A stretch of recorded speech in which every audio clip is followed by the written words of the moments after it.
Hey everybody, so today's video we actually have a lot to talk about. There's a lot happening with Halo at the moment. The campaign comes out in a couple days, but there's been some big changes in regards to progression, new playlists that are coming out, and even collision, where you can walk through players, is starting to change. So let's get right into it. We're going to start with progression first of all, and there's been some really good changes in regards to progression. Now in the Battle Pass, you can progress one level playing 7 games, so it's much easier to level up your battle pass.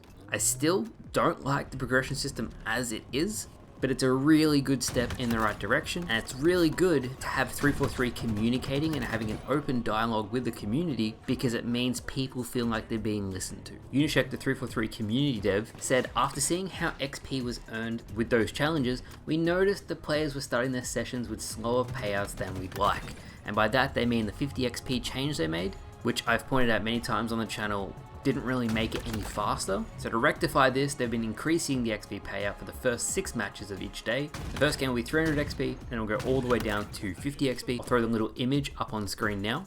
And the change is really good because even if you're playing a couple games a day, you will progress through the battle pass, and you'll definitely get it done by the time the second season launches later next year. 343 follows on to say, we know many of you want even larger changes and we're committed to doing so, but those will take time. We made this update based on the data and player feedback, so thank you everyone who gave your feedback, because the only reason why we're getting these things changed is because we're so vocal. So it just shows that all the feedback we made, whether it be on different YouTube channels, on Reddit, on Twitter, everywhere, that then 343 can take that data to the executives or whoever makes the really big monetization decisions and says, well, this is what they're saying, the community isn't happy, it's an overwhelming majority, changes need to be made. And it's the best way for us to get change. Moving on from that, Unishek did another tweet, which was yesterday, and he said, let's talk about Halo Infinite playlists. We've been reading your feedback, and we're working on our plans to add Fiesta,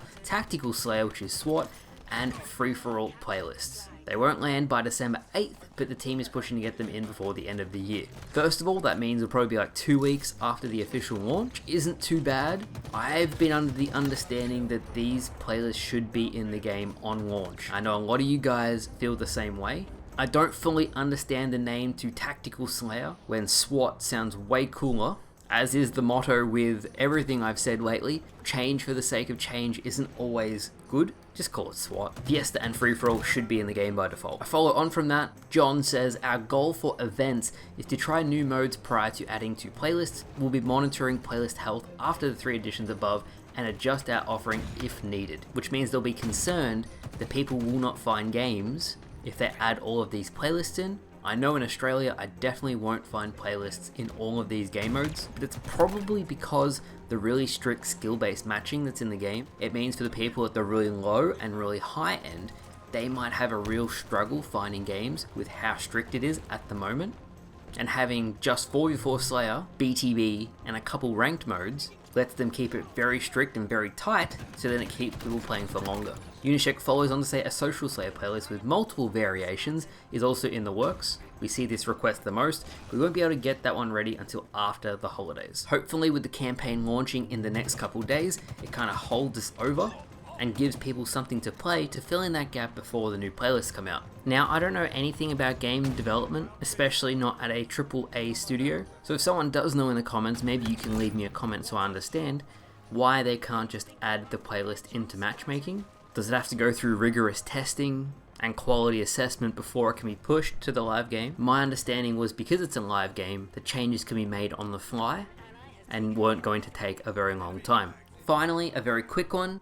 But enemy collision is starting to be turned on between enemies. So it's still on for friendlies, you can still walk through friendlies, but enemies now have collision. If you try to walk through an enemy, you're not going to melee phase through them, which is a really good change, a really good step in the right direction. And the whole theme of this video, specifically, is that 303 is listening to the community and are making changes based on our feedback. I'm hoping that some kind of roadmap outlining the changes they plan to make to the game come out at some point, just so the community isn't left in the dark. Because I've been seeing a lot of comments saying, one, is there going to be new maps added to the game? They're feeling a bit stale at the moment. And I've been feeling that a little bit too. I've been playing a lot of hours, and you guys are going to see from my next highlight video that I kind of wish there was new maps, especially for BTB. The 3 maps can get a bit repetitive. And 2, I've seen a lot of comments of people asking for Infection. Where's Infection? So it'll be really interesting to see when Infection comes out. I hope it's just not going to be a rotational event mode like Fiesta was. There's a lot of people who just enjoy specific modes, and the fact that they can only play for a limited time, psychologically it'll make people tune in over and over again because they can only play it for a little bit of time.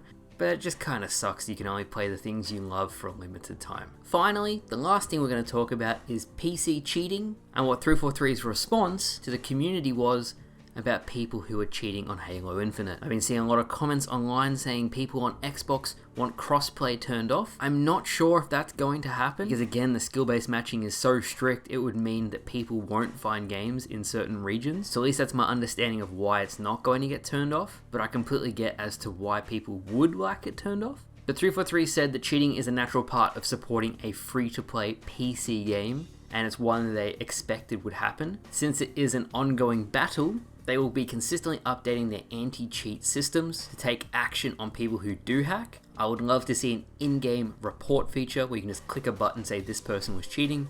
Valorant also has a really good system that if a cheater is detected, it will just end the game, that person will get banned, no one ranks down and loses their rank. So that's going to do it, guys. A lot is happening with Halo Infinite at the moment. It's really good to see 343 is listening to our feedback, and I hope more is done. If you guys have any more feedback that you'd like to see 343 implement into the game, of course, leave a comment below so your voice is heard.